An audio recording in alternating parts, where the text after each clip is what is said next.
یاد رکھو جوانوں، یہ جو نام بدلے آج ہماری قوم کے جوان شراب پی رہے ہیں۔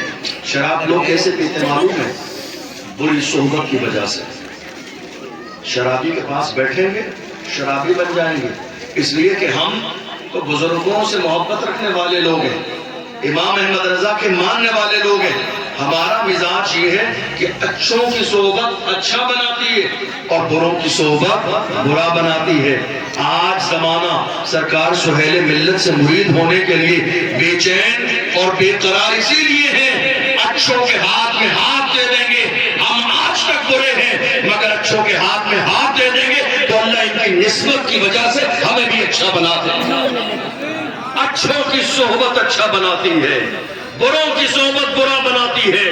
اس لیے یہ غور کر لیں، بیٹھ کہاں رہے ہیں، تعلق کس سے ہے، رشتہ کس سے ہے، نسبت کس سے ہے۔ آپ دیکھ لیجئے ہمارے کتنے جوان ایسے ہیں، کتنے جوان ایسے ہیں جو باضابطہ اپنی مرضی سے رشتہ لگا لیتے ہیں کسی بد عقیدہ دیوبندی وہابی کے گھر، اور پھر اپنے بوڑھے ماں باپ کو آ کے مجبور کرتے ہیں۔ آپ جانتے ہیں یہ رشتے کی بنیاد کیسے پڑی؟ صحبت کی وجہ سے۔ صحبت کی وجہ سے آج کتنے سارے معاملات خراب ہو رہے ہیں، اور میں نے اکثر دیکھا ہمارے جو جوان آج شرابی ہو رہے ہیں بری صحبت کی وجہ سے۔ شراب کا نشہ غالب آ گیا، شراب نے جوانی کو تباہ کر دیا۔ کتنے گھر برباد ہو گئے شراب کی وجہ سے، کتنے رکشے چلانے والے غریب کی بیٹیوں کو طلاق ہو گئی صرف اسی شراب کی وجہ سے۔ کتنی اولادیں جو ہے لاوارث اور یتیم زندگی گزار رہی ہے اسی شراب کی وجہ سے۔ کتنے لوگوں نے ماؤں کا زیور بیچ دیا صرف اسی شراب کی وجہ سے۔ کتنے شوہروں نے بیوی کا زیور بیچ دیا اسی شراب کی وجہ سے۔ کتنے لوگوں نے زمین گروی رکھی اسی شراب کی وجہ سے۔ کتنے لوگوں نے زمینیں بیچ لی ہیں اسی شراب کی وجہ سے۔ اللہ کے رسول نے فرمایا شراب ام الخبائث ہے، تمام برائیوں کی جڑ ہے شراب۔ ہمارے جوان کہتے ہیں حضرت کیا کریں، نشہ ایسا غالب آ گیا ہے چھوٹتی ہی نہیں ہے، لیکن ہاں بات اتنی ہے کہ ہم حضور کے غلام ہیں۔ میں نے کہا یہ جملہ کہنے سے پہلے 1000 بار سوچ لو، اس لیے کہ اگر تم سچے غلام ہوتے چھوٹنا کیا ہوتا ہے، تمہاری زندگی میں شراب آتی ہی نہیں۔ اگر سچے غلام ہوتے تو شراب کا جام تمہارے ہاتھوں میں ہوتا ہی نہیں۔ اگر تم سچے غلام ہوتے چھوڑنے کی بات کرتے ہو، حضور کے غلاموں نے حضور کی محبت میں تو دنیا چھوڑ دی ہے۔ ایک بری عادت کی کیا حیثیت ہے، ایک غلط کام کی کیا حیثیت ہے۔ اس لیے جوانوں یہ ارادہ کر کے جاؤ، یہ نیت کر کے جاؤ، ہم زندہ رہیں گے، ہمارے ہاتھوں میں زمزم کے جام رہیں گے۔ یہ دنیا میں تمہارے لیے زمزم پیدا کیا گیا ہے، شراب پیو گے تو زمزم سے بھی محروم کر دیے جاؤ گے، اور مرنے کے بعد قیامت کے میدان میں مصطفیٰ کے ہاتھوں سے جو جام کوثر ملے گا اس سے بھی محروم کر دیے جاؤ گے۔ اس لیے یہ عہد کرو جب تک زندہ رہیں گے انشاءاللہ زمزم تو پیئیں گے مگر شراب کے قریب نہ جائیں گے، شراب کا جام نہیں پیئیں گے۔ میرے آقا نے فرمایا انسان کی مربت ختم ہو جاتی ہے شراب پینے کی وجہ سے، سماج میں عزت ختم ہو جاتی ہے شراب پینے کی وجہ سے۔ ایک شرابی جب شراب پینے کی عادت ڈال لیتا ہے مرے گا، جہنم میں ڈالا جائے گا، اور اسے پیاس کا احساس ہوگا، خدا کی بارگاہ میں التجا کرے گا، تو اسی شراب پینے والے کو بدلے میں جہنمیوں کا پیپ پلایا جائے گا۔ ان کے جسم سے بہنے والا پیپ، ان کے جسم سے نکلنے والی گندگی اس کو پیش کی جائے گی۔ جو دنیا میں شراب پیتا ہے اندازہ تو لگاؤ کیا کیا تم نے۔ یہ تھوڑی سی زندگی، جس زندگی پر ناز ہے آپ کو، جس زندگی پر اتراتے ہیں آپ، جس جوانی پر غرور ہے آپ کو، ہمارے علماء آج جمعے میں اگر تقریر کرتے ہیں شراب کے خلاف، اور اگر کوئی محلے میں علاقے میں شرابی ہو اور اس کا ذہن امام صاحب کی تقریر کی طرف نہ گیا ہو، تو نماز جمعہ کے بعد ہمارے اپنے لوگ زبردستی اس کا ذہن وہاں لے جاتے ہیں، ارے معلوم نہیں آج حضرت نے پوری تقریر تیرے خلاف کی۔ کوئی سود لینے والا ہو اور وہ توجہ نہ دے حضرت نے کیا کہا، وہ آئے لاسٹ میں پیچھے نماز پڑھ کے نکل جائے، تو لوگ باضابطہ احساس دلاتے ہیں، جا کے اس کے گھر ملتا ہے، ارے معلوم ہے آج حضرت نے پوری تقریر تمہارے خلاف کی ہے۔ لڑانے کا کام کیا جا رہا ہے۔ امام اور مقتدی کا دشمن بنایا جا رہا ہے۔ اے اللہ کے بندو، خدا کے بندو، کچھ تو ذرا اپنی آخرت پر غور کرو، اپنے دل پر کچھ تو کام کرو۔ دنیا کا کوئی عالم کسی کے خلاف تقریر نہیں کرتا ہے۔ علماء اللہ کا پیغام سناتے ہیں، مدینے والے مصطفیٰ کا پیغام سناتے ہیں۔ آپ نے کیا سمجھا ہے امامت صرف اس کا نام ہے کہ امام لے آیا جائے اور 2 رکعت نماز پڑھا کے آنکھوں پہ پٹی باندھ کے حجرے میں سوتا رہے، قوم کے جوان زنا کرتے رہے، امام بولے نہیں، جوان شراب پیتے رہے، امام بولے نہیں، جوان ننگا ناچتے رہے، امام بولے نہیں، ڈھول باجے ڈی جے بجتے رہے، امام بولے نہیں۔ کیا اس کے لیے مسجدوں میں امام رکھے جاتے ہیں؟ نہیں میرے عزیز، امامت اس چیز کا نام نہیں ہے۔ ڈاکٹر اقبال نے کہا امامت کس چیز کا نام ہے؟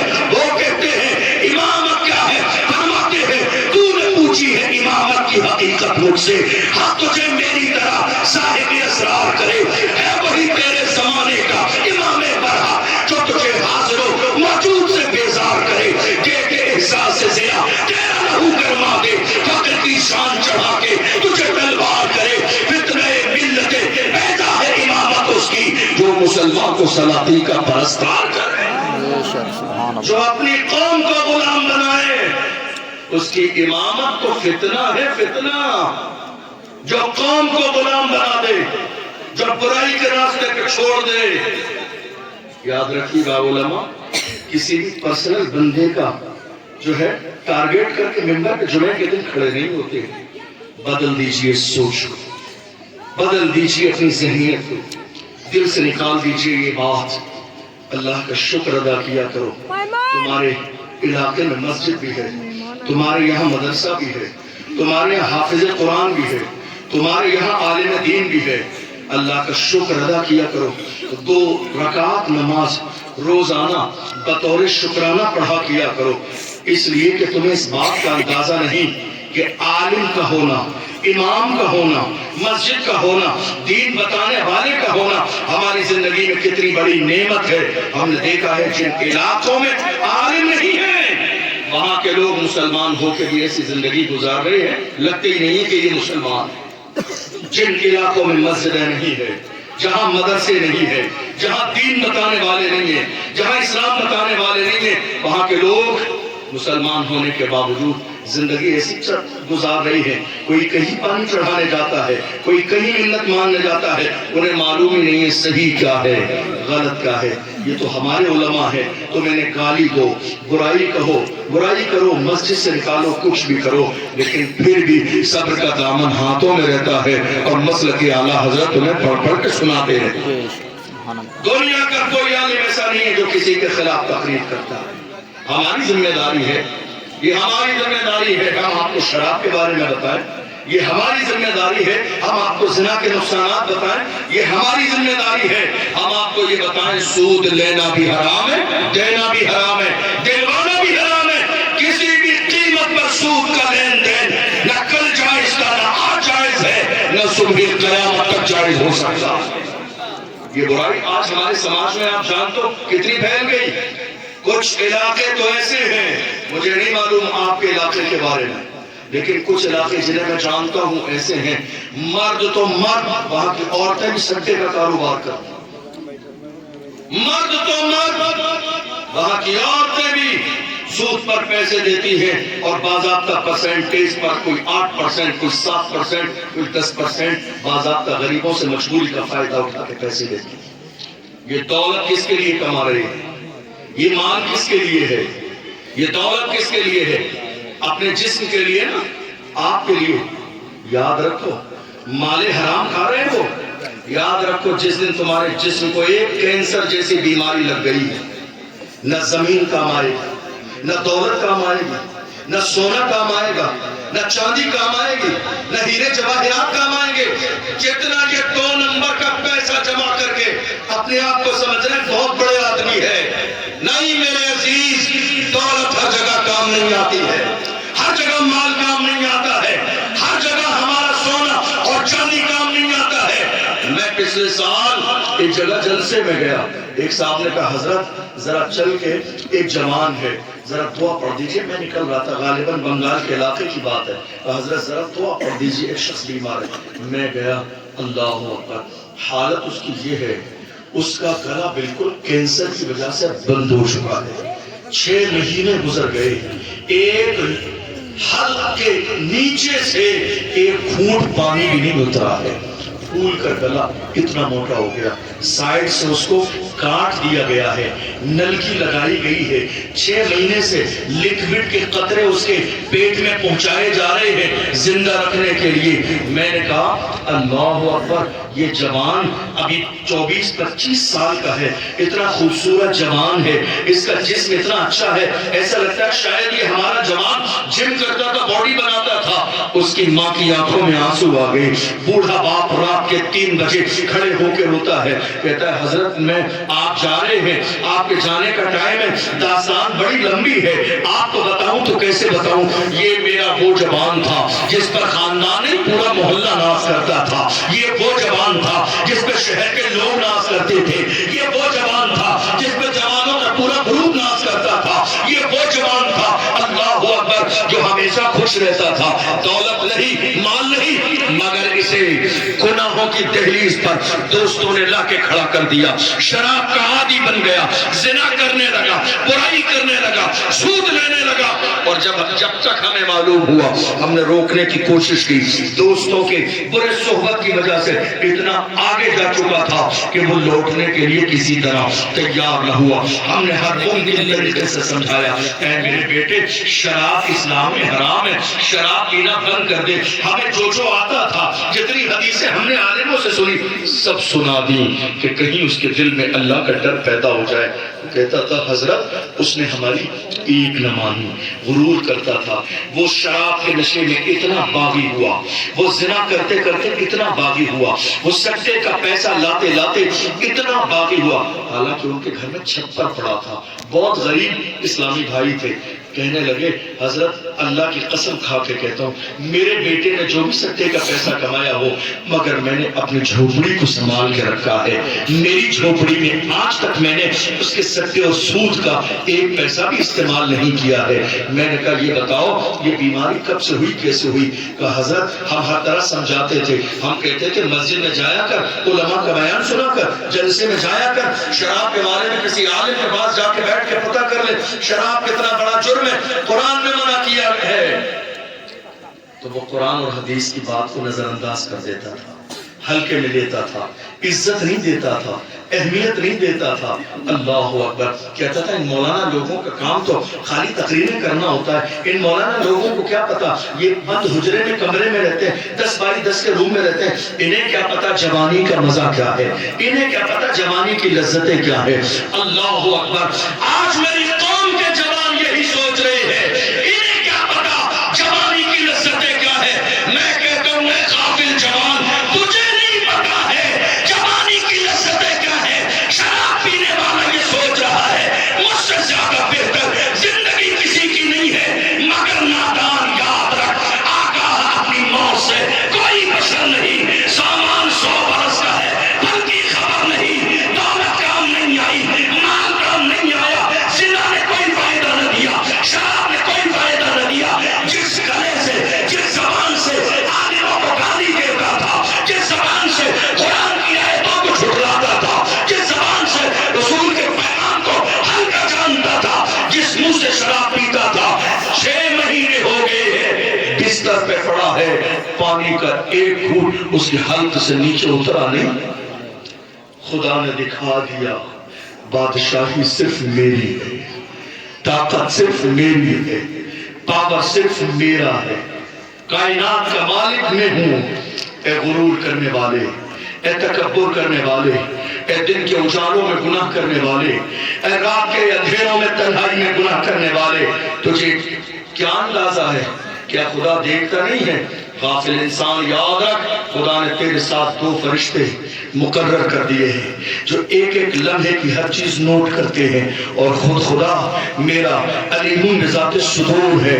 اللہ کا قرآن کہتا ہے واللہ یعلم ما تسرون وما تعلنون، تم جو ظاہر کرتے ہو اللہ وہ بھی جانتا ہے، تم جو چھپا لیتے ہو میرا خدا وہ بھی جانتا ہے۔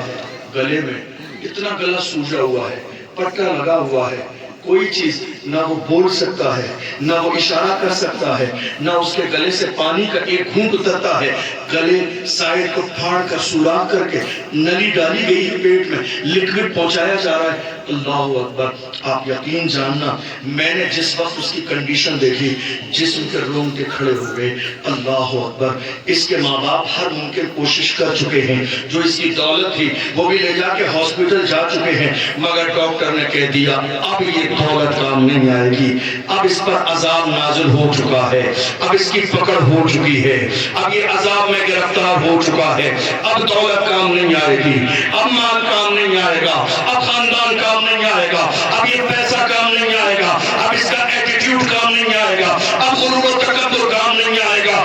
اللہ کا قرآن کہتا ہے ان بطش ربک لشدید، ڈرو خدا کی پکڑ بہت سخت ہے، وہ ڈھیل دیتا ہے تو ڈھیل دیتا ہے، مگر جب پکڑنے پہ آتا ہے تو بڑے بڑے سورما نیست و نابود کر دیے جاتے ہیں۔ ڈرو کہ خدا کی پکڑ بہت سخت ہے، ڈرو کہ تمہیں مرنا ہے، ڈرو کہ تمہیں موت آنی ہے، ڈرو کہ تمہیں قبر میں جانا ہے، ڈرو کہ تمہیں جواب دینا ہے، ڈرو کہ تمہیں اللہ کی بارگاہ میں کھڑا ہونا ہے، جس دن کے بارے میں قرآن میں کہا گیا یوم تشہد علیہم السنتہم وایدیہم وارجلہم بما کانوا یعملون۔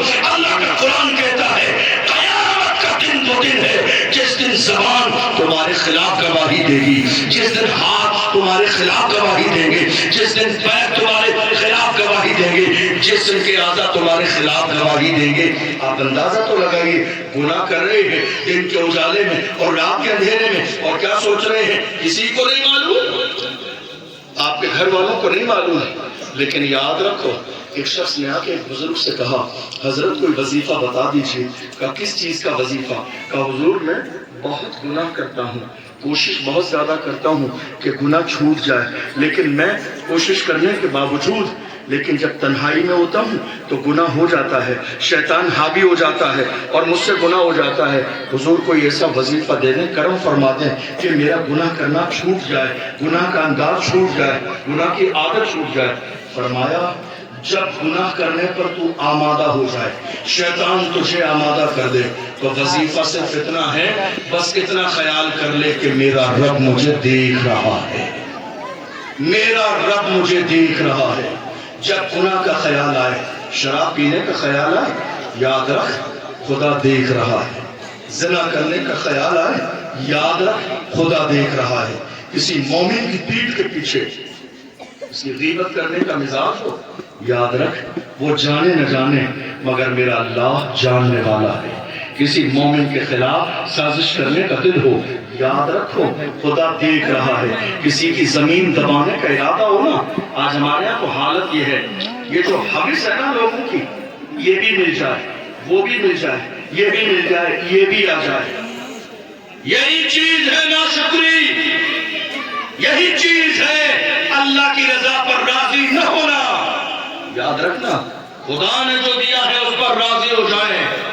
اللہ نے قرآن میں کہا لئن شکرتم لازیدنکم، اگر جو کچھ میں نے دیا ہے اس پر شکر ادا کرو گے تو تمہیں اس مال میں اور زیادہ اضافہ کر دوں گا، وَلَئِن كَفَرْتُمْ، اور اگر ناشکری کرو گے تو یاد رکھو تمہیں اس مال سے محروم کر دیا جائے گا، اور یاد رکھو میرا عذاب بہت سخت ہے۔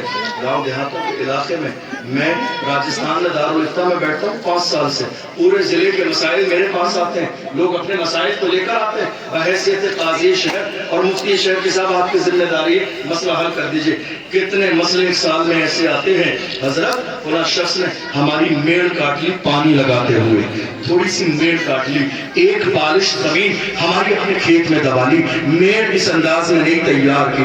کتنی حیرت کی بات ہے، ایک بالش زمین کھیت میں پانی لگاتے ہوئے بھائی نے ہمارے دبا لی ہے، اس لیے کہ ایک بالش زمین بڑھ جائے گی. ایک بالش زمین کا کیا کرو گے؟ یاد رکھنا، گناہ تم کر رہے ہو، گناہ تم کر رہے ہو، کھائے گی تمہاری اولاد. گناہ تم کر رہے ہو، زمین استعمال کرے گی تمہاری اولاد. دولت ناجائز طریقے سے تم کما رہے ہو، مگر یہ اولاد کے کام آئے گی. تمہارے مرنے کے بعد تمہارے کام نہیں آئے گی. تمہارا بس وہ ہے جو تم نے کھا لیا. میرے آقا فرماتے ہیں تمہارا بس وہ ہے جو تم نے کھا لیا، جو پہن لیا، اور اپنے ہاتھوں سے تم نے اللہ کی بارگاہ میں دے کے آخرت کے لیے جمع کر دیا. اس کے علاوہ تمہارا کوئی نہیں ہے جو باقی رہ جاتا ہے. ہزاروں اولاد دنیا میں اسی بچے ہوئے مال پر کبھی کبھی عیاشیاں کرتے ہیں. ہم صرف اس چکر میں لگ گئے یہ بھی مل جائے. یہ جو چوری کی جا رہی ہے نا، چھوٹی چوری، 100 روپے کی چوری، 500 کی چوری، 1000 2000 کی چوری، کسی مومن کا حق مار لینا، کسی مومن کی شرافت کا فائدہ اٹھا لینا. ایسا نہیں ہے، کئی بار ایسا ہوتا ہے کہ وہ مومن جانتا ہے مگر رشتوں کا لحاظ کرتے ہوئے، کسی بڑے کا لحاظ کرتے ہوئے، مومن کا لحاظ کرتے ہوئے، اپنوں کا لحاظ کرتے ہوئے یہ جتاتا نہیں ہے کہ تیرا جرم، تیری چوری کا علم مجھے ہے، مگر وہ مومن جانتا ہے کچھ تو لحاظ کرو. کسی کی 100 200 500 1000 5000 سے کچھ بدلنے والا نہیں ہے. یاد رکھو، دینے والی ذات میرے رب کی ہے، عطا کرنے والی ذات میرے رب کی ہے. میرے سامنے ہاتھ نہ پھیلاؤ، تمہیں ہاتھ پھیلانا ہے اللہ کے سامنے ہاتھ پھیلاؤ، جس کے بارے میں قرآن کہتا ہے وَمَا مِن دَابَّةٍ فِي الْأَرْضِ إِلَّا عَلَى اللَّهِ رِزْقُهَا. زمین میں کوئی جانور بھی ایسا نہیں ہے مگر اللہ اپنے کرم سے اسے رزق عطا فرماتا ہے. جب اللہ جانوروں کو رزق دیتا ہے، آپ مجھے بتائیے، آپ ادھر اس علاقے میں رہتے ہیں جہاں باضابطہ کھیتی بھی کی جاتی ہے. ہم نے کئی جگہ دیکھا زمین میں بورنگ کیے جاتے ہیں پانی کے لیے. آپ کے علاقے میں بھی ہوں گے. کئی بار اللہ کی شان دیکھو، کئی بار زمین 200 فٹ کھودی جاتی ہے، کبھی 300 فٹ زمین کھودی جاتی ہے. اور جب زمین 300 فٹ کھودی جاتی ہے، اچانک سے 300 فٹ زمین کے نیچے ایک مٹی کے بڑے سے ڈھیلے کے اندر اچانک میڈک نکلتا ہے زندہ. 300 فٹ زمین کے نیچے، 200 فٹ زمین کے نیچے، مٹی کے اندر، مٹی کے بڑے سے ڈھیلے کے اندر بند. اور جب وہ مٹی توڑتے ہیں تو مینڈک نکلتا ہے زندہ. آپ کہیں گے آپ تقریر میں مینڈک کی بات کر رہے ہیں. میں آپ کو اللہ کی ذات پر یقین سکھا رہا ہوں. مینڈک نکلتا ہے زندہ ہے. آپ جا کے حکما سے پوچھ لیجئے، دنیا کے بڑے بڑے علم والوں سے پوچھ لیجئے، زندہ رہنے کے لیے پانی کی ضرورت، زندہ رہنے کے لیے کھانے کی ضرورت، اور زندہ رہنے کے لیے ہوا کی ضرورت. اس کا مطلب کوئی ذات تو ہے جو مینڈک جیسے جانور کو زمین کے 300 فٹ نیچے ہوا بھی بھیجتی ہے، پانی بھی بھیجتی ہے، کھانا بھی بھیجتی ہے. جب جانوروں کے ساتھ میرے رب کی عنایت اتنی ہے تو ہم تو محمد عربی کے غلام ہیں. ہم کا کرم کیوں نہیں ہوگا؟ عنایت کیوں نہیں ہوگی؟ ہمارا حال تو یہ ہے، رسول اللہ کے غلام بن کے کھڑے ہوتے ہیں. جب زمانہ گرانے پہ آتا ہے تو پکار کے کہتے ہیں پورے قد سے جو کھڑا ہوں وہ کرم ہے تیرا، مجھ کو گرنے نہیں دیتا ہے، سہارا تیرا. حضور کے غلام کسی بھی زمانے میں ان کا ایمان کمزور نہیں ہوتا ہے، ان کا یقین کمزور نہیں ہوتا ہے. یقین رکھو اللہ کی ذات پر، دینے والی ذات میرے رب کی ہے. میں اپنے جوانوں سے کہتا ہوں جوانوں شراب چھوڑ دو. بہت تیزی کے ساتھ 2-3 باتیں بتا کے اپنی بات مکمل کروں. حضرت عثمان غنی رضی اللہ عنہ، کون ہے عثمان غنی؟ میرے آقا کے داماد. وہ فرماتے ہیں ایک جوان تھا، بہت نیک جوان، عام آبادی سے بڑا دور رہتا تھا، نیکیوں کے کاموں میں لگا رہتا تھا. ایک عورت کو اس سے محبت ہوئی. اس عورت نے دھوکے سے گھر پہ بلایا. بلانے کے بعد اندر سے دروازہ بند کر لیا، اور اس کے بعد دیکھا اس نے شراب کا ایک پیالہ رکھا ہے، شراب کا پیالہ رکھا ہے، ایک بچہ بھی ہے. عورت کھڑی ہوئی، دروازہ اندر سے بند کر لیا، اور اس کے بعد کہا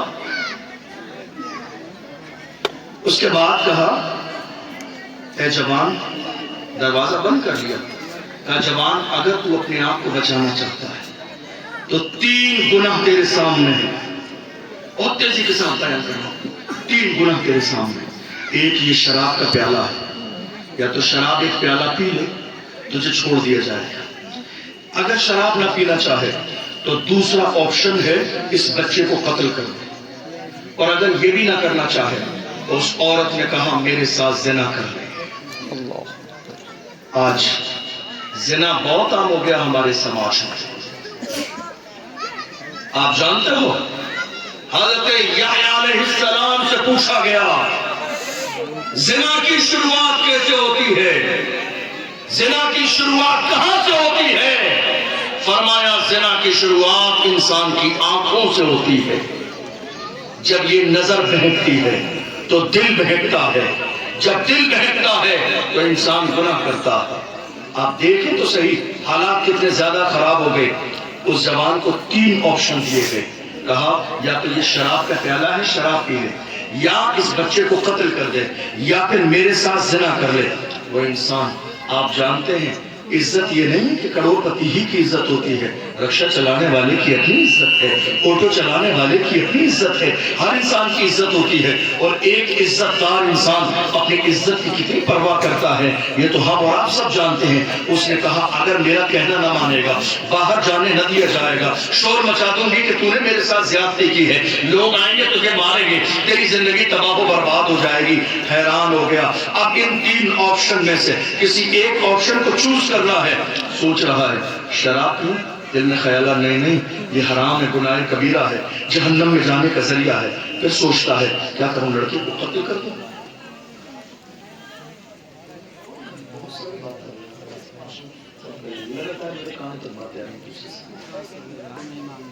اور کہ یہ دوسرا آپشن کیا ہے, عورت کے ساتھ زنا کریں. نہیں, خیال آیا گناہ کبیرہ ہے, جہنم میں جانے کا ذریعہ ہے. قتل کر دوں کسی کے بچے کو. نہیں, گناہ کبیرہ جہنم میں جانے کا ذریعہ ہے. سوچتے حیران, مگر جان بچانا ہے. اس نے آخر میں سوچا, ذرا دل پر لکھ کر لے جائیے گا. آخر میں اس نے سوچا ایسا کرتا ہوں, سب سے ہلکا کام مجھے لگتا ہے شراب کا پیالہ اٹھا کے پی لینا ہے. شراب پی لوں گا تو نہ تو قتل کرنا پڑے گا, کیونکہ ایک ہی گناہ کرنا ہے, تو قتل کرنا نہیں پڑے گا, نہ قتل کرنا پڑے گا, نہ عورت کے ساتھ زنا کرنا پڑے گا. میں شراب کا پیالہ اٹھا کے پی لیتا ہوں. یاد رکھنا میرے رسول نے فرمایا شراب ام الخبائث ہے, تمام برائیوں کی جڑ ہے شراب. انسان شراب کے بعد جو گناہ شراب سے پہلے نہیں کرتا ہے, شراب پینے کے بعد وہ گناہ کرتا ہے انسان. اللہ اکبر. اس نے سوچا اب آخر میں کوئی آپشن نہیں ہے. شراب کا پیالہ اٹھا کے اس نے پی لیا. کہا میں 2 گناہ سے بچ جاؤں گا. لیکن شراب کا پیالہ اٹھا کے پینے کے بعد جب نشہ غالب آیا, آپ جانتے ہیں شراب حرام کیوں قرار دی گئی؟ اس لیے کہ شراب کا کام ہے عقل پر پردہ ڈال دینا. صحیح اور غلط کے درمیان تمیز باقی نہیں رہتا ہے. شراب پینے والا یہ شعور کھو دیتا ہے کہ یہ حرام ہے یا حلال ہے, یہ جائز ہے کہ ناجائز ہے. جب عقل پر شراب کا جو ہے نشہ غالب آیا تو اس نے شراب پینے کے بعد اس عورت سے زنا بھی کیا, اس بچے کو قتل بھی کر دیا. آپ اندازہ تو لگائیے, جب تک شراب نہیں پی تھی تو ان دونوں کاموں کو کرنے کے لیے راضی نہیں تھا. حرام سمجھ رہا تھا, گناہ سمجھ رہا تھا, جہنم میں جانے کا ذریعہ سمجھ رہا تھا. لیکن شراب پینے کے بعد اب نہ تو زنا برا لگ رہا ہے, شراب پینے کے بعد نہ تو کسی کا قتل برا لگ رہا ہے. اللہ کے رسول نے اسی لیے فرمایا شراب سے بچو, شراب سے. اس لیے کہ جو انسان شراب کا عادی ہو جاتا ہے پھر وہ تمام دوسرے گناہ کرنے کا عادی ہو جاتا ہے. میں اپنے جوانوں سے کہتا ہوں, جوانوں یہ ارادہ کر کے جانا, اور سرکار سہیل ملت کے ہاتھوں میں جب ہاتھ دو تو یہ عہد کر کے جانا کہ اے مولا علی کے شہزادے, آج میرے ہاتھ پر ہاتھ دے کر بیعت کر رہے ہیں, اور بیعت اس بات سے بھی کر رہے ہیں جب تک زندہ رہیں گے ہم دنیا میں زمزم تو پیئیں گے مگر شراب کا جام کبھی ہمارے ہاتھوں میں نہیں آئے گا. ہم جب تک زندہ رہیں گے اسے حرام سمجھیں گے, حرام کہیں گے, اور ہمیشہ اسے دوری بنا کے رکھیں گے۔ میرے آقا صلی اللہ علیہ وسلم نے فرمایا شراب اور زنا یہ دو گناہ ایسے ہیں جس قوم میں داخل ہو جائیں وہ قوم کبھی معزز نہیں بنتی، جس سماج میں داخل ہو جائے وہ سماج کبھی معزز نہیں بنتے۔ آج آپ دیکھ لیجئے زنا ہمارے یہاں اتنی تیزی کے ساتھ آگے بڑھ رہا ہے۔ حضور نے فرمایا آنکھوں کا زنا، کانوں کا زنا، زبان کا زنا، ہاتھوں کا زنا، یہ بیماریاں جس قوم میں داخل ہو جائیں وہ قوم کبھی عزت کی زندگی نہیں گزار سکتی۔ آپ حیران ہو کر پوچھیں گے ہم تو آج تک سمجھتے تھے خالی زنا، آپ کہہ رہے ہیں زبان کا زنا وہ کیا ہے، آنکھوں کا زنا وہ کیا ہے، کانوں کا زنا وہ کیا ہے، ہاتھوں کا زنا کیا ہے؟ اندازہ لگاؤ اللہ کے رسول صلی اللہ علیہ وسلم کے فرمانے کا مطلب کیا ہے۔ موجودہ دور میں قوم مسلم میں یہ دیکھا جا رہا ہے بیٹی جوان ہوئی، ہم نے سگائی کے نام پر، منگنی کے نام پر 3 سال پہلے اس کا رشتہ لگا دیا اور شادی ہونی ہے 3 سال کے بعد، اور شادی ہونی ہے 3 سال کے بعد، اور وہ کہہ رہا ہے اس سگائی اور منگنی کے بعد اب ہماری بیٹی کے پاس لڑکے کی طرف سے موبائل فون آ گیا، دروازہ کھول دیا گیا اس کے لیے 3 سال بعد شادی ہونی ہے۔ رات کے 3 بجے تک ہمارا بیٹا بھی فون پر بات کرتا ہے، رات کے 3 بجے تک ہماری بیٹی بھی فون پر بات کرتی ہے۔ ہم جب یہ موضوع پر بات کرتے ہیں نا ہماری کتنے جوان اور کتنی ہماری بیٹیاں پیچھے بیٹھ کے مسکرانے لگتی ہیں۔ ارے یہ مسکرانے والی بات نہیں، رونے والی بات ہے۔ اسلام نے اسے زنا کہا ہے۔ جس گھر میں زنا ہو اس میں رحمت کے فرشتے نہیں آتے، جس گھر میں زنا ہو وہاں رحمتوں کا نزول نہیں ہوتا ہے، جس گھر میں زنا ہوتا ہے وہاں کاروبار ختم ہو جاتے ہیں، جس گھر میں زنا ہوتا ہے ان کی زندگیاں تباہ و برباد ہو جاتی ہے۔ میری ماں کسی بھی زمانے میں ایسی نہیں تھی، ماں کیا کردار والی تھی، تب جا کے بیٹا ٹیپو سلطان پیدا ہوتا تھا، جب ماں کردار والی تھی تب جا کے بیٹا صلاح الدین ایوبی پیدا ہوتا تھا، جب ماں کردار والی تھی تب جا کے بیٹا ارطغرل غازی پیدا ہوتا تھا، جب ماں کردار والی تھی تب جا کے بیٹا عثمان غازی جیسا بہادر پیدا ہوتا تھا۔ آج حالات یہ ہیں، یہ سگائی اور یہ منگنی، علماء کرام بیٹھے ہوئے ہیں، سرکار سہیل ملت کی موجودگی ہے، ذرا مسئلہ جاننے کی کوشش کیجیے کیا اسلام میں ہے اس چیز کی گنجائش کہ آپ سگائی اور منگنی کریں، اور خاص طور پر وہ سگائی اور منگنی جس میں لڑکے کو لے جایا جاتا ہے اور وہ لڑکا لڑکی کا ہاتھ پکڑ کے اپنے ہاتھ سے رنگ پہنا، شادی نہیں ہوئی ہے، نکاح نہیں ہوا ہے، نکاح نہیں ہوا ہے، وہ کس انداز میں کسی غیر محرم کا ہاتھ پکڑ سکتا، بیوی نہیں ہے، شادی نہیں ہے، ہاتھ پکڑنے والا رشتہ نہیں ہے ابھی۔ جب تک شادی نہ ہو جائے 2 خاندانوں کا رشتہ تو ہے مگر لڑکی اور لڑکے کا آپس میں نکاح سے پہلے کوئی رشتہ نہیں۔ نکال دیں یہ غلط فہمی اپنے ذہنوں سے۔ ہم نے کتنی جگہ دیکھا 3 سال تک لڑکی بات کرتی رہی، ماں جانتی ہے کہ میری بیٹی فون پر رات کے 4 بجے تک بات کرتی ہے، اعتراض نہیں ہے ماں کو کہ نہیں صاحب کوئی بات نہیں، شادی تو نہیں اسی سے، لیکن ہم نے دیکھا شادی کی 1 مہینے پہلے لین دین کے معاملے پر رشتہ ٹوٹ گیا، اور جب رشتہ ٹوٹا اور دشمنی ہوئی تو وہ جس لڑکی سے لڑکے سے رات کے 4 بجے تک بات کرتی تھی، جس کو 3 سال کے زمانے میں سارا حال دل سنا دیا، وہی لڑکا بلیک میل کر رہا ہے۔ اب رونے کی نوبت آئی ہے، عزت بچانے کی نوبت آئی ہے۔ میں اپنی بیٹیوں سے کہتا ہوں، اپنی بہنوں سے ہاتھ جوڑ کے کہتا ہوں، تم سے زیادہ عزت اس سماج میں کس کی ہے؟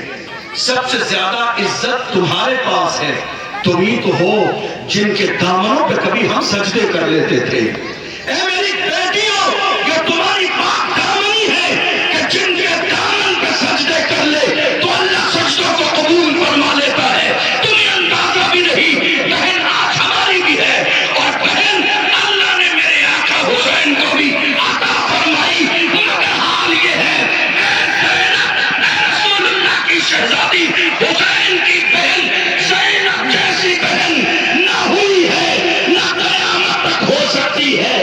آج کہاں ہے بہنیں، کہاں ہے بیٹیاں جنہیں اس بات کا احساس نہیں کہ بہنوں کا کردار کیا ہوتا ہے، بیٹیوں کا کردار کیا ہوتا ہے۔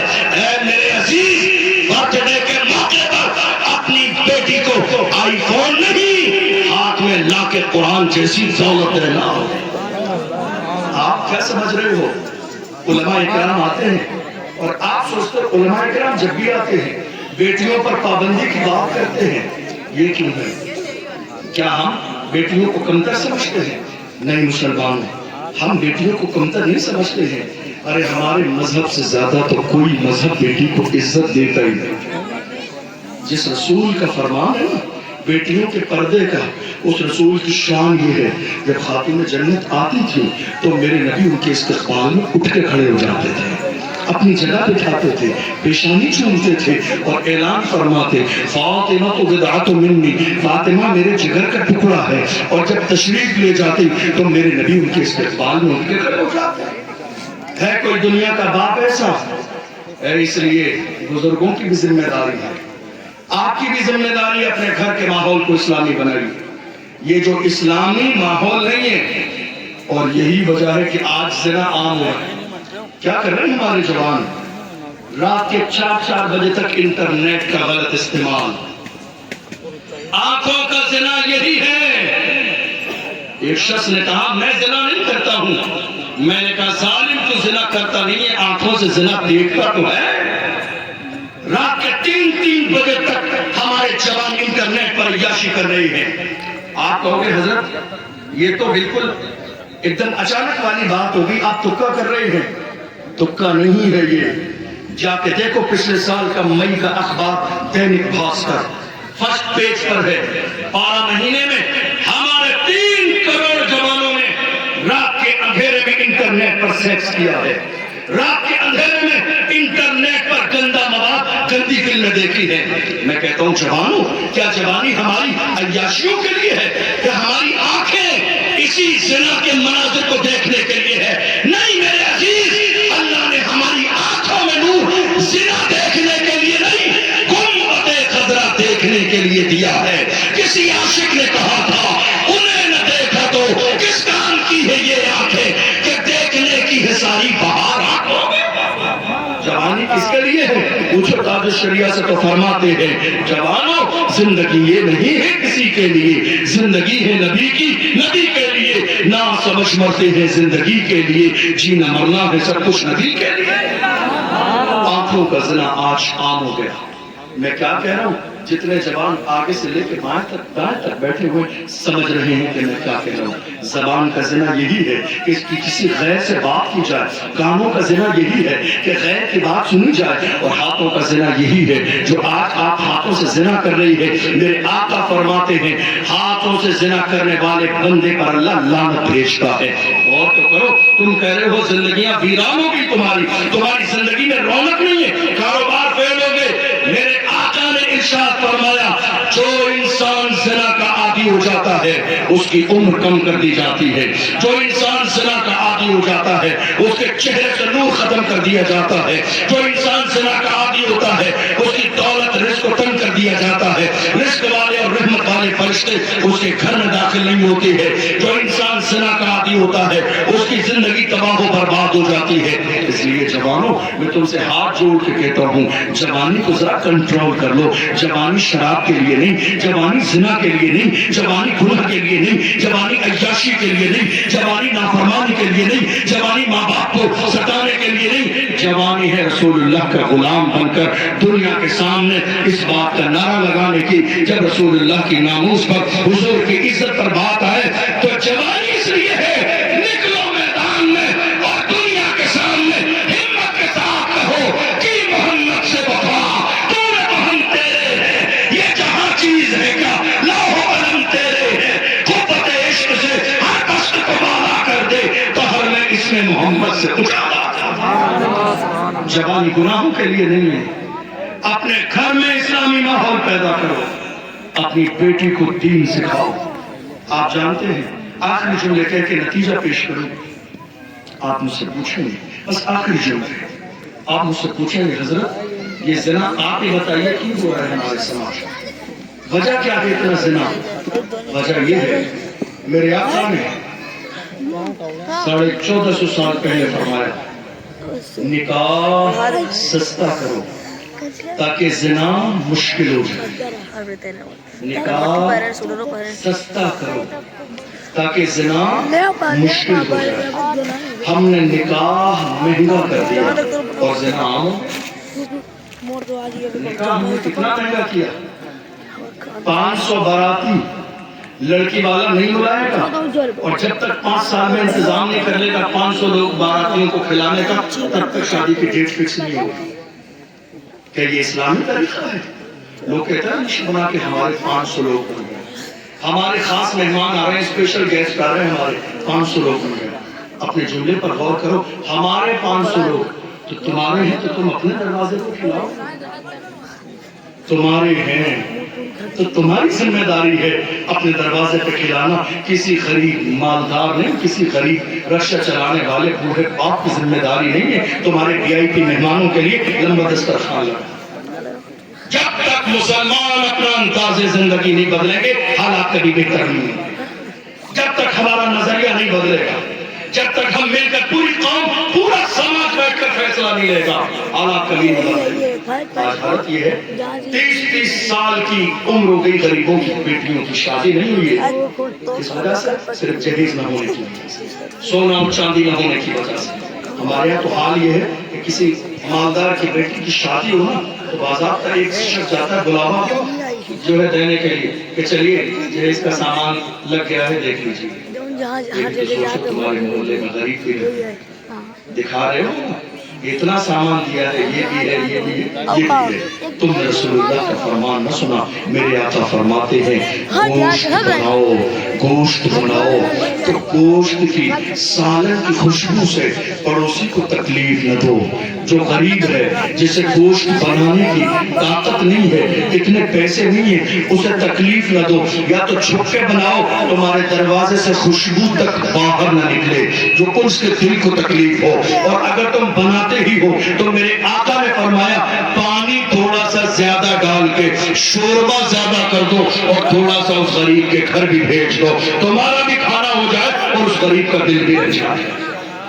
اسلام احساس والا مذہب ہے، تاکہ میرے آقا نے یہاں تک فرمایا اللہ تمہیں دولت دے، اپنی اور آپ کے لیے فروٹ لے کر آؤ بازار سے کھلائے۔ غور کرو، عقل حیران ہو جاتی ہے ان حدیثوں کو، کہ فروٹ لے کر آؤ۔ امام غزالی نے مکاشفۃ القلوب کے اندر پڑوسیوں کے حقوق میں ان ساری احادیث کو کوٹ کیا ہے۔ فرمایا میرے آقا نے جب فروٹ لے کر آؤ تو یا تو تھوڑے سے پڑوسی کے گھر بھیج دو، اور اگر تمہیں اتنی گنجائش نہیں ہے تو چھل کے فروٹ کے دروازے کے باہر نہ ڈالو کہ غریب کے بچوں کا دل نہ ٹوٹ جائے۔ یہ میرے آقا کے فرمان ہے، یہ مصطفیٰ جامع رحمت کا دین ہے۔ اسلام احساس والا مذہب ہے۔ میں مالداروں سے بھی کہتا ہوں اللہ نے تمہیں مال و دولت دیا ہے تو تم ایسا کرو، نکاح کے 2-4 دن کے بعد تمہیں اللہ نے دیا ہے، خاموشی سے اپنی بیٹی کو تم دنیا جہان کے خزانے دے دو، لیکن جہیز کے نام پہ اتنا لمبا جہیز نہ لگاؤ کہ غریبوں کی بیٹیوں کے لیے کوئی رشتہ لانے والا نہ ہو۔ آج ہمارے کچھ لوگوں نے مزاج بنا لیا ہے جب تک ہمیں مالدار کی بیٹی نہ ملے گی ہم رشتہ نہیں کریں گے، اور کچھ بیٹیوں والوں نے یہ ذہن بنایا ہے جب تک لڑکا سرکاری نوکر نہ ملے گا رشتہ نہیں کریں گے۔ یاد رکھو نوکر ملے نہ ملے، تمہیں آزاد بندہ اچھا نہیں لگتا ہے کہ ہمیں نوکر نہیں ملے گا تو ہم شادی نہیں کریں گے۔ کیوں؟ تمہیں ایسا لگتا ہے سرکاری نوکر ملے گا، مالدار آدمی ہوگا تو ہماری بیٹی چین سے رہے گی۔ نہیں میرے عزیز، ہم دنیا بھر میں جاتے ہیں، لوگ ہمیں ملتے ہیں، ہم نے کروڑ پتیوں کے گھر میں ایک ہفتے سے بیٹیوں کو فاقے سے رہتے دیکھا ہے۔ کروڑ پتیوں کے گھر میں اس بندے کو جس کو ماں باپ نے کروڑ پتی کے نام پر اپنی بیٹی دے دی، باہر کو بیویاں رکھتے بھی دیکھا ہے، شراب پیتے بھی دیکھا ہے، جوا کھیلتے دیکھا ہے، اپنی بیٹی کے ساتھ درندگی کرتے دیکھا ہے۔ اس لیے دار و مدار سکون کا دنیا کی دولت پر نہیں ہے، یہ دیکھو کہ وہ لڑکا خاندانی ہے کہ نہیں ہے، دیندار ہے کہ نہیں ہے، اہل بیت سے محبت کرنے والا ہے کہ نہیں ہے، بزرگوں کے دامن سے وابستہ ہے بھی نہیں ہے۔ جو خاندانی ہو، بزرگوں کے دامن سے وابستہ ہو اور اللہ کے گھر سے رشتہ ہو، مجھے یقین ہے وہ کتنی محنت کرے گا لیکن دال روٹی اپنی بیوی کو ضرور کھلا دے گا۔